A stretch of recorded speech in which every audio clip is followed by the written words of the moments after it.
انسان جب دنیا میں وقت گزارتا ہے تو وہ کسی قبیلے کا بھی حصہ ہوتا ہے، کسی برادری کا حصہ ہوتا ہے، کسی خاندان کا حصہ ہوتا ہے۔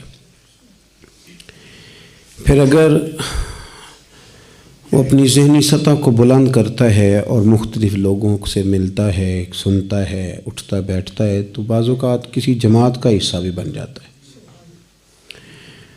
تنظیموں، جماعتوں، قبیلوں، برادریوں اور علاقوں کے ساتھ وابستہ ہونا تو کوئی بری بات نہیں، لیکن گروہی تعصبات کا شکار ہو جانا یہ بہت بری بات ہے۔ اسلام ہمیں یہ پیغام دیتا ہے کہ عصبیت سے بچو، گروہ پرست نہ بنو، حق پرست بنو۔ آپ کسی تنظیم سے ضرور وابستہ ہوں، لیکن اس تنظیم میں اگر کوئی خامی ہو تو خامی میں اس کا ساتھ نہ دیں، اور کسی اور جماعت میں کوئی خوبی ہو تو اس کو بھی آنکھ کھول کے ضرور دیکھیں۔ آپ اپنی برادری سے پیار کریں، قبیلے سے پیار کریں، کوئی برا نہیں کہتا آپ کو، لیکن آپ کسی اور برادری کو برا کہیں، کسی اور برادری کے بارے میں آپ کے نظریات غلط ہو جائیں، یہ ٹھیک نہیں۔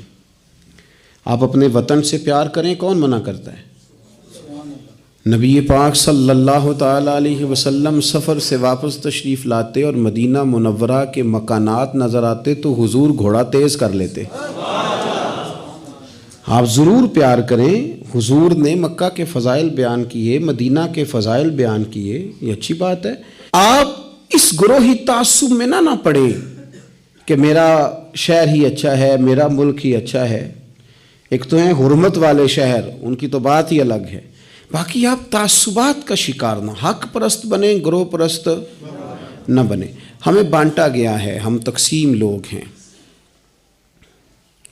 ہمیں ایک سبق پڑھا دیا گیا ہے کہ بندہ برا ہے پر ہماری برادری کا تو ہے نا، فلانا برا ہے پر ہماری جماعت کا تو ہے نا، فلانا برا ہے پر وہ ہمارے صوبے کا تو ہے نا، ہماری بولی تو بولتا ہے نا۔ صوبائی، علاقائی، زبان کی تقسیم، پھر مقامی اور مہاجر کی تقسیم، پھر تقسیم در تقسیم، اور یہ کام بہت سارے لوگوں نے سر انجام دیا۔ اللہ تعالیٰ معاف کرے، بعض مذہبی لوگ بھی وہ بھی گروہ بندی کا سبق پڑھاتے ہیں۔ اہل حق میں سے بھی ڈھیر سارے لوگ ہیں جو کہتے ہیں صرف میں۔ یہ کام نہ کریں۔ اسلام اور مسلمان جب کلمہ پڑھ لیتا ہے تو اس کے ذہن پر برادری کی، قبیلے کی، رنگ کی، نسل کی چھاپ نہیں ہوتی، اس کے ذہن پر یہ چھاپ ہوتی ہے کہ میں اللہ رسول کا ماننے والا ہوں۔ اپنی سوچیں جب تک مسلمان نہیں ہوتی، سوچیں جب تک مسلمان نہیں ہوتی۔ اقبال کہتے ہیں خیرت نے کہہ بھی دیا لا الہ الا اللہ تو کیا حاصل، دل و نگاہ اگر مسلمان نہیں، دل و نگاہ اگر دل و نگاہ، دل اور آنکھ، دل و نگاہ اگر مسلمان نہیں تو پھر کچھ بھی نہیں۔ دل سے پوچھ وہ مومن ہے کہ نہیں، تیری پیشانی تو اللہ کی بارگاہ میں جھکتی ہے، تیرا وجود تو جھکتا ہے، دل سے پوچھ اس کا کیا حال ہے۔ یہ تعصبات ان کو پھیلایا جاتا ہے، اس پر محنت کی جاتی ہے۔ ہم گروہ پرست ہوتے جا رہے ہیں معاذ اللہ حق پرست ہونے کی بجائے۔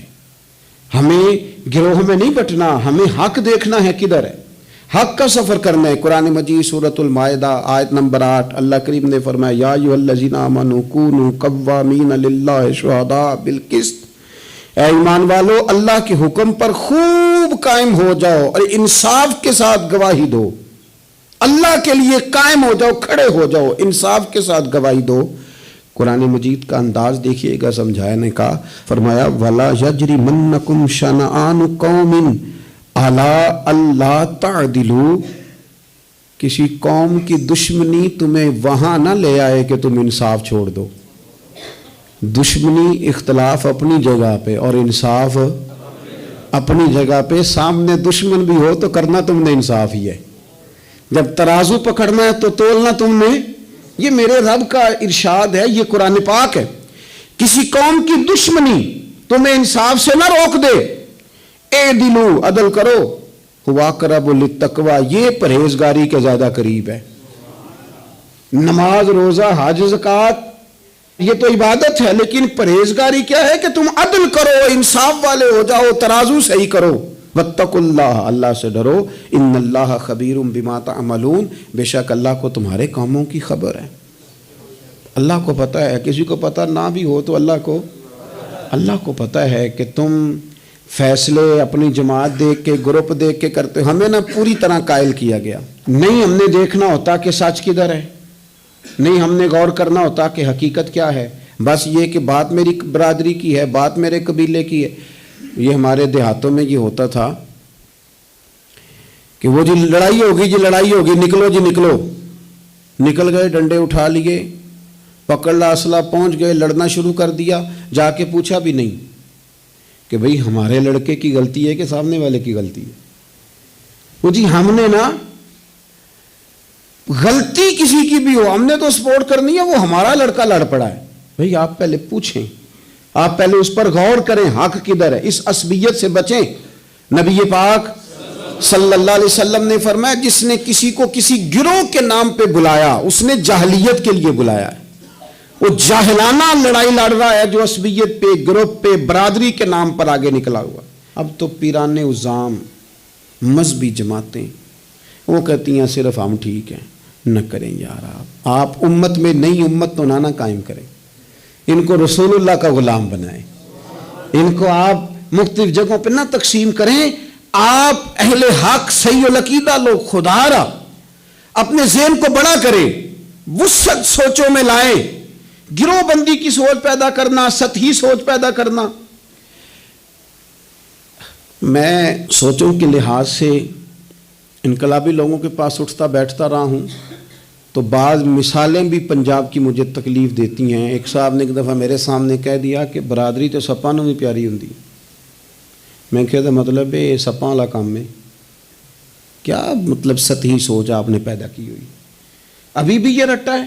یہ جو گروہی تعصبات ہیں نا، یہ تو بندے کو حق سے دور لے جاتے ہیں. گروہی تعصب، گروہ کا تعصب یہ تو حق سے دور لے جاتا ہے.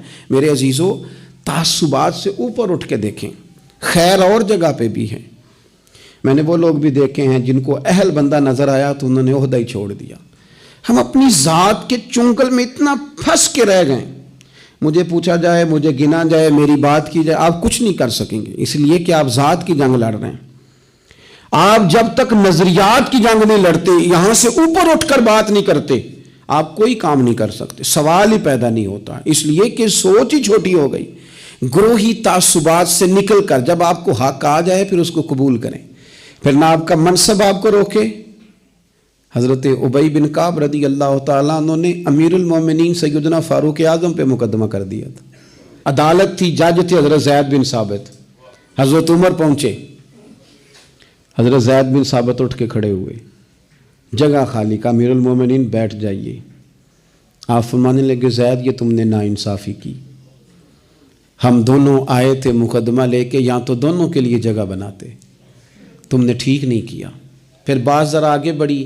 حضرت ابی بن کعب نے مطالبہ کیا کہ حضرت عمر فلاں بات پہ قسم اٹھائیں. تو حضرت زید بن ثابت جج تھے، کہنے لگے آپ امیر المومنین سے یہ مطالبہ کر رہے ہیں. تو حضرت عمر فاروق کہنے لگے زید آپ اس مقدمے کا فیصلہ کر لیں، اس کے بعد میں آپ کو فارغ کر دوں گا.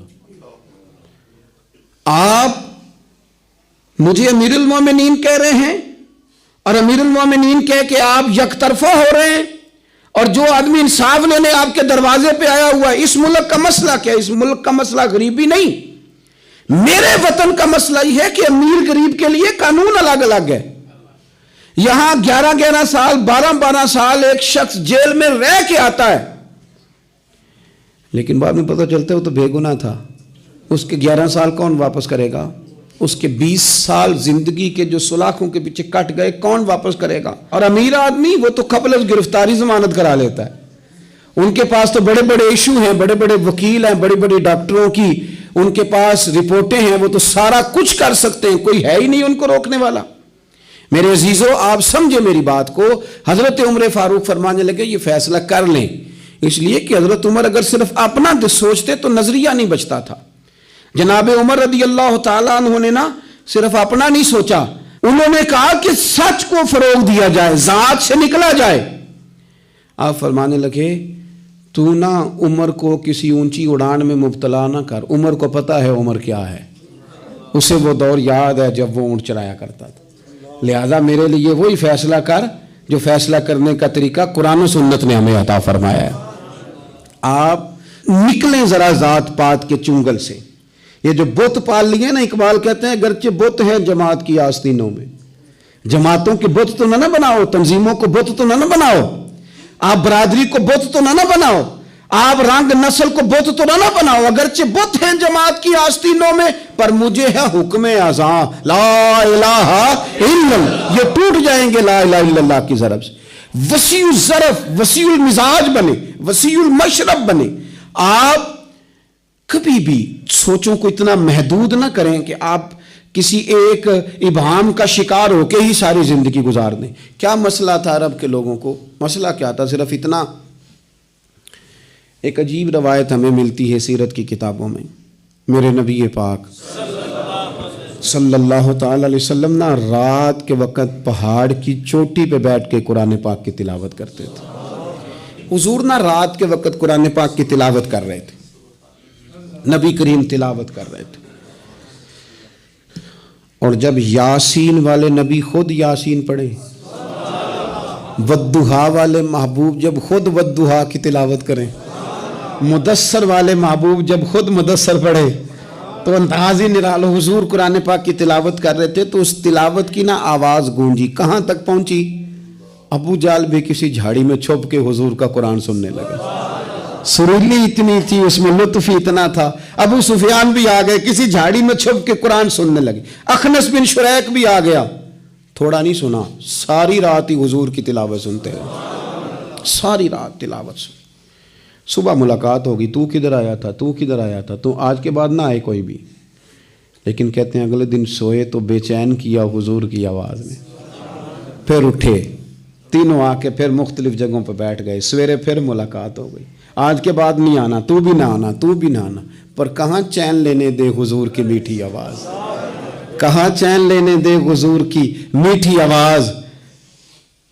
تینوں پھر اٹھ گئے. کئی دن آتے رہے. ایک دن طے ہوا کہ آج کے بعد بالکل نہیں آنا, جو آئے گا سزا ملے گی. ہو گئی بات طے. اخنس بن شریک کہتے ہیں میں سویرے ابو جہل کے گھر گیا. میں نے کہا سن, ایک دن نہیں کئی راتیں تو نے بھی سنا, میں نے بھی سنا. دل پہ ہاتھ رکھ کے بتا, وہ جو پڑھتے ہیں وہ حق سچ ہے کہ نہیں؟ کھری بات کر. سنا تو نے بھی, سنا میں نے بھی, ساری رات سنا. بتا بات سچی ہے کہ نہیں؟ تو ابو جہل کہنے لگا ایک ایک حرف سچا ہے, ایک ایک بات سچی ہے. تو مانتا کیوں نہیں؟ پھر تو مانتا کیوں نہیں؟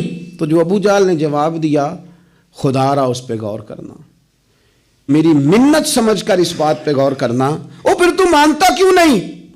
تو ابو جہل کہنے لگا ہمارے قبیلے کا اور بنو ہاشم کا, حضور سید عالم کے قبیلے کا شروع سے مقابلہ رہا ہے.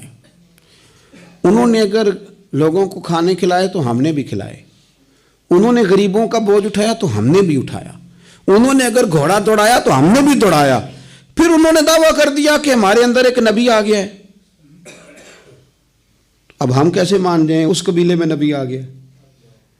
پہلے کیا کہہ رہا ہے؟ بات بالکل حق ہے. اب کیا کہہ رہا ہے؟ اس کے کہنے کا مطلب یہ ہے کہ اگر میرے قبیلے میں نبی آتا تو میں مان جاتا. او خدا کے بندو, یہ برادری کا بت, قبیلے کو جو بت بنا لیا معاذ اللہ, وہ تعصب بن کے آڑ بن گیا, گروہ پرست ہو گئے. وہ کہنے لگا اس کا مطلب یہ تھا کہ میرے قبیلے میں ہوتے تو میں مان جاتا, قبیلہ دوسرا ہے. خدا را, ان بتوں کو توڑنے کی ضرورت ہے. کاش ابو جہل یہ سمجھتا کہ یہ تو رب کی تقسیم ہے نا, واللہ یختص برحمتہ من یشاء. وہ کہتا ہے میں جس کو چاہتا ہوں اپنے فضل سے اپنا خاص بنا لیا کرتا.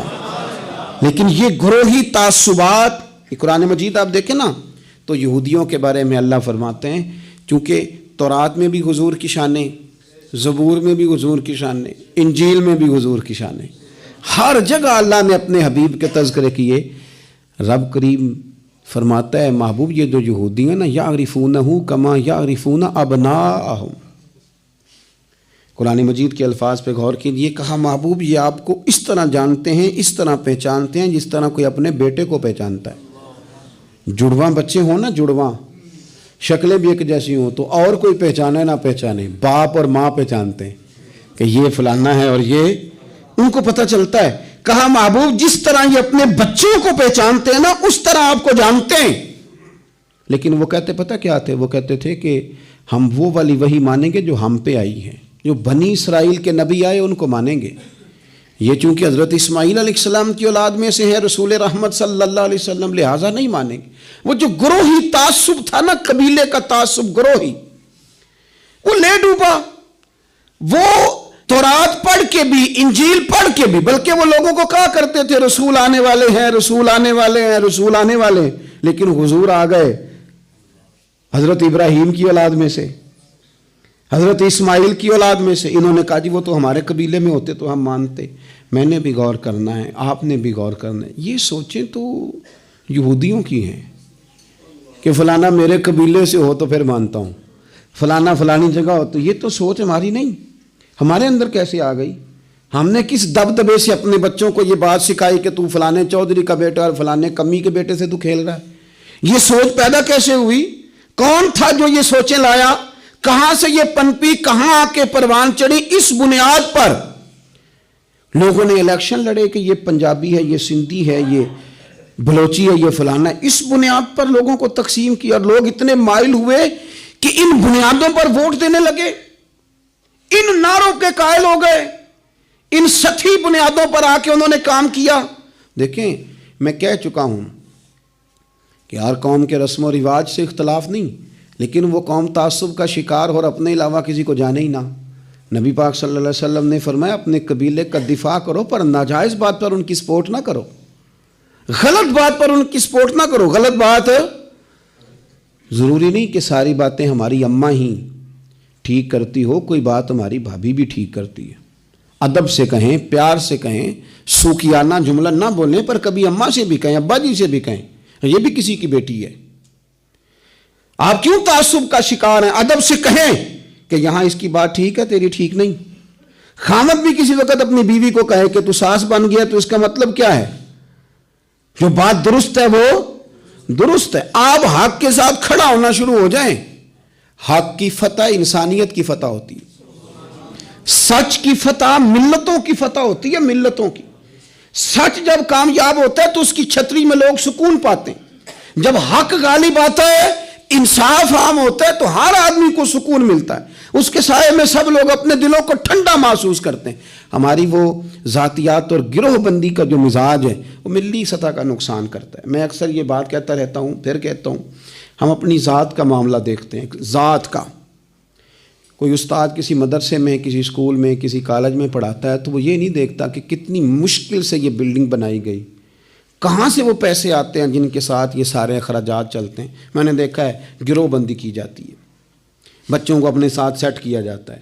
اتنا برا حال ہوتا ہے کہ ایک استاد گیا تو بچے بھی لے گیا ساتھ ہی، کیونکہ اس کے ساتھ سیٹ تھے۔ اس نے یہ نہیں دیکھا کہ ان کا تو مستقبل تباہ ہو جائے۔ میں تو ایک سبق پڑھاتا ہوں تو ان کے تو باقی 6 استاد وہیں پہ ہیں۔ یہی حال ہم اداروں میں کرتے ہیں جہاں کام کر رہے ہوتے ہیں۔ ہم اپنے حساب سے لوگوں کو اپنے پیچھے لگانے کے چکر میں ملی اور قومی سطح کے جرم کرتے ہیں، قومی سطح کے۔ اس کا نقصان نہ مدرسے کا ہوا، نہ اس استاد کا ہوا، ان بچوں کا نقصان، اس اسکول کالج ادارے مدرسے میں پڑھنے والوں کا نقصان، کیونکہ ہم گروہ بندیوں کے قائل ہیں، تنظیموں جماعتوں کے قائل ہیں، ہم ملی سوچوں کے قائل نہیں۔ کوئی اگر کہیں بھی خیر کی بات کر رہا ہے تو آپ کو اگر اللہ نے سچ کی توفیق دی ہے تو آپ سب کو سرائیں گے، خیر کا ذکر کریں گے، خیر کا۔ اگر اپنے اندر کوئی کوتاہی ہو تو اس کا بھی اظہار کریں گے۔ میرے عزیزو، میرے نبی پاک صلی اللہ علیہ وسلم کو جن لوگوں نے حضور کے زمانے میں ہوتے ہوئے نہ مانا، ایسا نہیں تھا کہ ان پر حق واضح نہیں تھا، انہیں پتہ تھا سچ کیا ہے، لیکن وہ گروہ پرست تھے، حق پرست نہیں تھے۔ جو حق پرست تھے وہ حضرت سلمان فارسی کی طرح فارس سے بھی چل کے آ گئے، وہ حضرت صہیب کی طرح روم سے بھی آ گئے، وہ دور دراز سے بھی آگے۔ حق پرست تھے نا، حق ڈھونڈتے، کئیوں کے گھر تک حق گیا، گھر تک ان کو اپنی دہلیز پر سچ ملا، لیکن حق پرست نہیں تھے، گروہ پرست تھے، وہ قبول نہیں کر سکے۔ آج بھی میں نے دیکھا ہے بڑے بڑے سیاستدانوں کا نیک ہونے کو دل کرتا ہے، بڑے بڑے مالداروں کا کسی درویش کا مرید ہونے کو دل کرتا ہے، سیکھنے، لیکن وہ انا جان ہی نہیں چھوڑتی۔ نہ چودھری صاحب کا کوئی پیر ہوتا ہے، نہ پڑھے لکھے آدمی کا، نہ مالدار، ان کا کیسے پیر ہوگا؟ ممکن ہی نہیں ہے۔ کس طرح اپنے آپ کو وہ بٹھائیں گے طالب علموں کی صف میں؟ ان کے لیے اس لیے رہ جاتے ہیں، خیر نہیں پا پاتے۔ آپ نے جب تک وہ چیز چھوڑی نہیں، پیالہ بھرا ہوا ہو تو کوئی اس میں شے اور ڈالی جا سکتی ہے؟ اس کا تو خالی ہونا شرط تھا۔ ہم بڑے بڑے بزرگوں کے پاس گئے لیکن پیالے بھرے ہوئے تھے، کیسے کوئی شے آتی؟ کاش پیالے ایک تو خالی کرتے پھر سیدھے بھی کرتے، تو پھر تو میرے بھائی کوئی طالب علم بھی گزرے تو وہ خیر کی بات بتائی جاتا ہے، پھر تو کوئی سفید داڑھی والا بزرگ گزر جائے تو اس سے بھی کوئی اچھی بات ملی جاتی ہے، گرچہ انگوٹھا چھاپ ہی ہو۔ لیکن شرط یہ ہے کہ پیالہ خالی ہو۔ لیکن یہاں تو لوگوں کا سٹیٹس ہی اور طرح کا، انداز ہی اور طرح کا۔ آمدام برسر مطلب نبی کریم علیہ السلام کے زمانہ مبارکہ کے قریب ایک جھوٹے مدعی نبوت کو حضرت ابوبکر صدیق نے قتل فرمایا، بھیج کے صحابہ کی جماعت۔ اس کا نام تھا مسیلمہ کذاب۔ عرب کے اندر جو قبیلوں کی تقسیم اوپر جا کے ہوتی تھی، اس میں نبی پاک کے قبیلے کو بنو مدر کہا جاتا تھا، اور مسیلمہ کذاب کے قبیلے کو بنو ربیہ کہا جاتا تھا۔ جب صحابہ اس کو قتل کرنے کے لیے پہنچے نا، ذرا بات سننا کتنی دلچسپ ہے۔ صحابہ قتل کرنے کے لیے پہنچے تو جو لوگ اس کو ماننے والے تھے نا، بنو ربیہ قبیلے کے، ان سے لوگوں نے پوچھا کہ یہ سچا ہے کہ جھوٹا ہے؟ انہوں نے کہا 100% جھوٹا ہے۔ تو انہوں نے کہا تمہارا نبی رحمت صلی اللہ علیہ وسلم کے بارے میں کیا خیال ہے؟ کہنے لگے وہ اتنے سچے ہیں کہ سورج سے زیادہ چمکدار ہے ان کی سچائی، چاند سے زیادہ روشن ہے ان کی سچائی۔ انہوں نے کہا پھر تم اس کے پیچھے کیوں لگ گئے ہو؟ کہنے لگے ہماری برادری کا جو ہوا، ہمارے قبیلے کا تو ہے نا۔ او خدا کے بندو، اتنی ظالمانہ سوچیں، اتنی ظالمانہ کہ چونکہ ہمارے قبیلے کا ہے، اور اچھا اس کا نام ہی کذاب ہے، مسیلمہ کذاب، اور کذاب کہہ کہ اس کے پیچھے لگے ہوئے ہیں صرف اس لیے کہ ہماری برادری کا تو ہے نا۔ اور یوں تو سید بھی ہو، مرزا بھی ہو، افغان بھی ہو، اور تم سبھی کچھ ہو، بتاؤ کہ مسلمان بھی ہو؟ اور تم سبھی کچھ ہو، پہلے بتاؤ کہ اپنی ملت پر قیاس اقوام میں مغرب سے نہ کر۔ اے کلندر لاہوری تیری قبر پہ رحمتیں ہوں۔ کہاں بیٹھ کے بات کرتا ہے، کہاں سوچتا ہے، کیا انداز اختیار کرتا ہے۔ کہنے لگے تو اپنی ملت پر قیاس اقوام میں مغرب سے نہ کر، تیرے قلم کے حسن پہ قربان جاؤں۔ کہنے لگے خاص ہے ترکیب میں قوم رسول ہاشمی۔ او مسلمان تو دیکھ، تیرا مقام یہ ہے کہ تو رسول ہاشمی کی قوم ہے، تو رسول ہاشمی کی قوم ہے۔ تو کہتا میں جاٹ ہوں، میں باٹ ہوں، میں ارائی ہوں، میں فلاں، اور تو رسول ہاشمی کی قوم ہے۔ اور خاص ہے ترکیب میں قوم رسول ہاشمی، قوم رسول بولنا قوم رسول ہاشمی، یہ قوم رسول ہاشمی کی قوم بنو، رسول اللہ کی قوم بنو۔ ہمیں نہیں بننا فلانی برادری، فلانا قبیلہ، فلانا منصب، نہ قوم رسول خاص ہے ترکیب میں قوم رسول ہاشمی، رسول ہاشمی کی قوم بنے۔ آپ کو دیکھ کے لوگ پوچھے یہ کون ہے؟ کہ مصطفیٰ والے۔ یہ کون ہے؟ رسول خدا والے۔ یہ کون ہے؟ یہ کہتے ہیں غلام ہے رسول کے غلام۔ یہ کون ہے؟ یہ نبی پاک والے، یہ حضور والے ہیں۔ ایک کی تقسیم ہو گئی تھی پورے مکے میں، ایک کی تقسیم تھی، مدینے میں ایک کی تقسیم تھی، عرب میں ایک کی تقسیم۔ وہ بلال ہے، یہ کون ہے؟ یہ رسول والا ہے۔ وہ مولا علی شیر خدا، یہ کون ہے؟ یہ رسول والے۔ وہ جعفر طیار ہیں، یہ کون ہے؟ رسول والے۔ صدیق اکبر رسول والے، عثمان غنی رسول والے، فاروق اعظم رسول والے، طلحہ زبیر رسول والے۔ مجھے بتاؤ نا، جب بدر کی جنگ ہو رہی تھی تو تقسیم کیا تھی؟ قبیلوں کی تقسیم تھی، برادریوں کی تقسیم تھی، ملکوں کی لڑائی تھی، ایک کی لڑائی تھی۔ ادھر ہیں کفر والے، ادھر ہے رسول والے۔ تو آج اپنی یہ پہچان بنا لو، آج یہ پہچان بنا لو۔ اعلیٰ حضرت فاضل بریلوی کہتے ہیں میں تو نبی پاک والا ہو کے مرنا چاہتا ہوں، لحد میں عشق رخ شاہ کا داغ لے کے چلے۔ میں نے یہاں نہ ایک دل پہ داغ لگایا ہے نبی پاک کی محبت۔ حضور کیوں لگایا؟ فرماتے ہیں میں نے سنا تھا کہ قبر اندھیری ہے، تو یہ داغ لگا لیا، وہاں جاؤں گا تو یہ چراغ بن جائے گا۔ لحد میں عشق رخ شاہ کا داغ لے کے چلے، اندھیری رات سنی تھی، چراغ لے کے چلے۔ اور بیدم شاہ وارسی کہتے ہیں میں نے نا اپنے کفن کے اندر حضور کی یادیں چھپا لی، اپنے کفن کے اندر حضور کی یادیں چھپا کے لے گیا۔ میں مرا نا جب پس مردن فرشتوں نے تلاشی لی تو کیا نکلا، فرشتے آ کے ڈھونڈنے لگے کیا عمل لے کے آیا، کیا عمل ہے، انہوں نے ڈھونڈا، تلاش کی، رجسٹر کھولے، میرا کفن کھولا، ٹٹولا، کہتے پس مردن یعنی بعد مرنے کے پس مردن فرشتوں نے جو تلاشی لی تو کیا نکلا، فقط ایک دل کے گوشے سے خیال مصطفیٰ نکلا، صرف حضور کا خیال نکلا۔ اور میرے بزرگ فرماتے ہیں عشق سرکار کی ایک شمع جلا لو دل میں، بعد مرنے کے قبر میں بھی اجالا ہوگا۔ حضور والے بن کے جیو گے نا تو پھر حضور والے بن کے ہی مرو گے، اور جب حضور والے بن کے مرو گے تو حضور والے بن کے اٹھو گے، اور جو حضور والے بن کے اٹھیں گے نا، حضور والے بن کے اٹھیں گے، ان کا مقام یہ ہوگا کہ رضا اب پل سے وجد کرتے گزریے۔ ہمیں کوئی کسی کا ڈر ہے؟ ہم تو وجد کر کے گزریں گے، کیوں کہ ہے رب سلم صدائے محمد۔ ہم رسول والے بن کے جیے تھے، رسول والے بن کے مرے، رسول والے بن کے اٹھے، وہ دیکھو ہمارے رسول سلامتی کی دعائیں مانگ رہے ہیں۔ تو رضا پل سے وجد کرتے گزریے کہ ہے رب سلم صدائے محمد، کیونکہ خدا کی رضا چاہتے ہیں دو عالم، خدا چاہتا ہے رضائے محمد صلی اللہ علیہ۔ اے اللہ ہمارے ذہنوں سے یہ تعصبات کے سارے زنگ کھرچ دے اور ہمیں رسول کریم کا غلام بنا دے۔